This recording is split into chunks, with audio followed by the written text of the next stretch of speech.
One of the best parts about fall are the delicious apples, and I made this delicious grilled cheese to highlight them. First thing I did for this dish was to peel some onions to make some nice caramelized onions. Peeling off the skins, putting them into my compost bowl.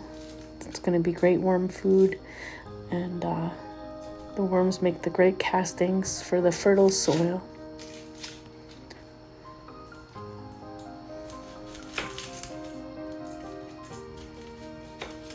Peeling the skins off the onions. This dish will serve 4 to 6. I'm going to just show you one of the grilled cheese sandwiches though. When they're peeled, cut them in half and slice them.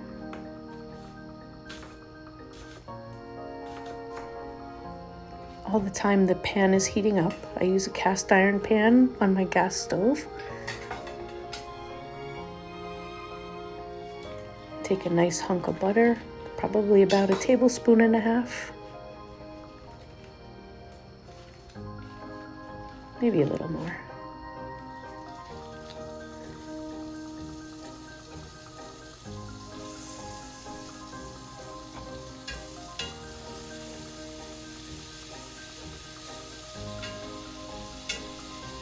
When the butter's melted, put in the onions. This is on low heat.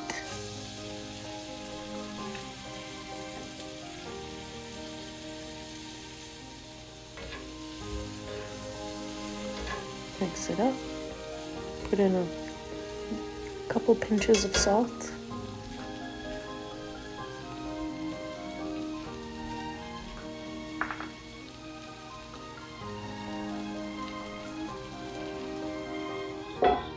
And put a lid on. Those will go for about a half an hour to 45 minutes on the low heat, mixing them every now and then. Next, you peel the apples. Here I'm peeling MacIntosh apples, which is my absolute favorite, but any tart apple will do. This actually would be really good with Granny Smith's.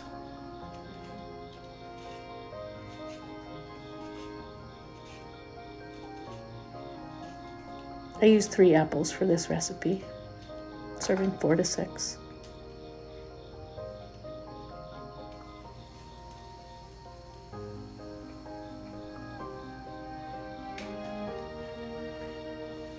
Every now and then, stir up the onions.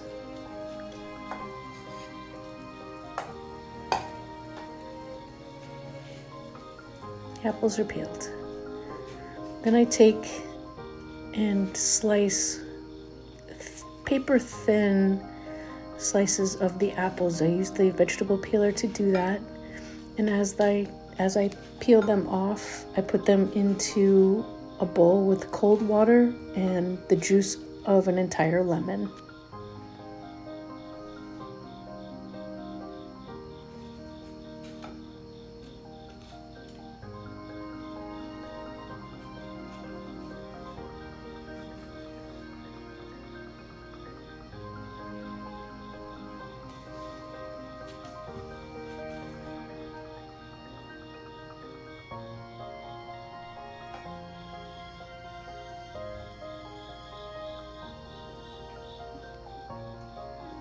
Make sure all the apple slices are submerged.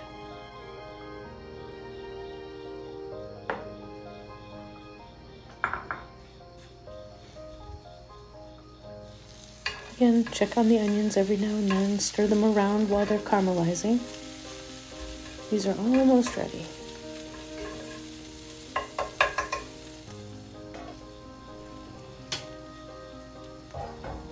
Now they're ready. Turn off the heat, take them out, place them into a glass bowl to cool off a little bit. I take this beautiful loaf of homemade whole wheat bread that I did yesterday. I don't use the heel for this recipe. And I slice it into sandwich slices.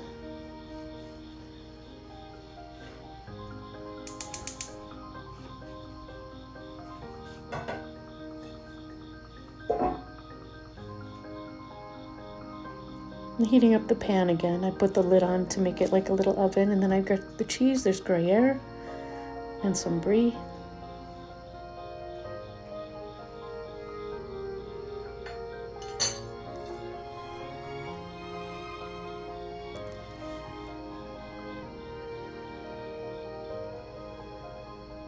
I measure it to the size of the bread so it doesn't melt over the edges all too much. I want a little bit of goo going over the edges, but not too much.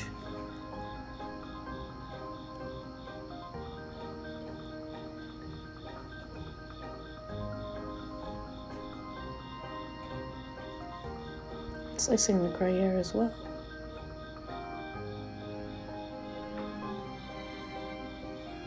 These cheeses work really, really well with apples.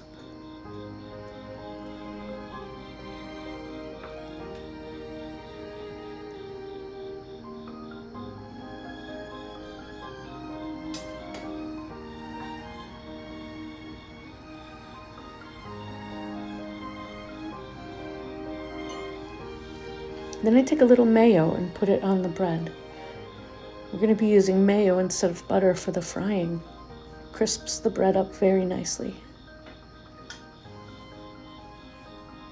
Then I take some of the apple slices out of the water and lemon juice and dry them a little bit on a paper towel. Don't want them to be too wet while they go onto the bread.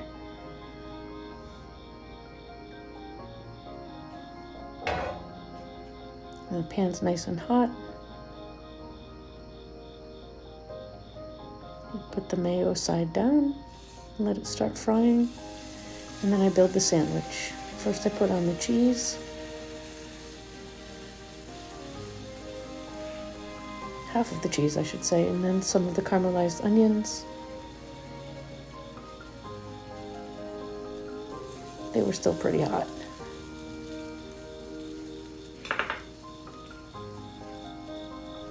And the apple slices.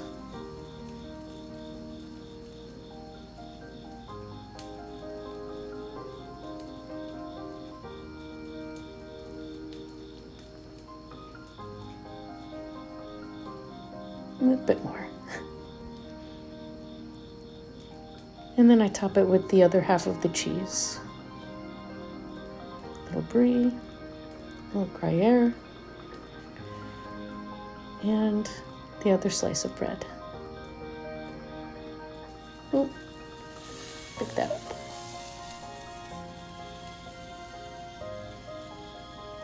A little sprinkle of salt, almost forgot that. Brings out the flavor. And cover it up. Then when it's time to flip it, I put mayo on the other slice of bread, of course on the outside.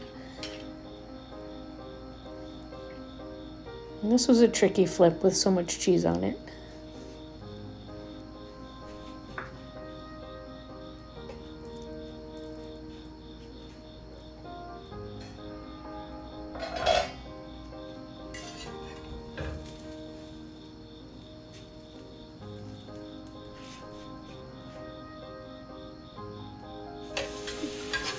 Fell apart a little, but nothing that couldn't be reconstructed in the pan.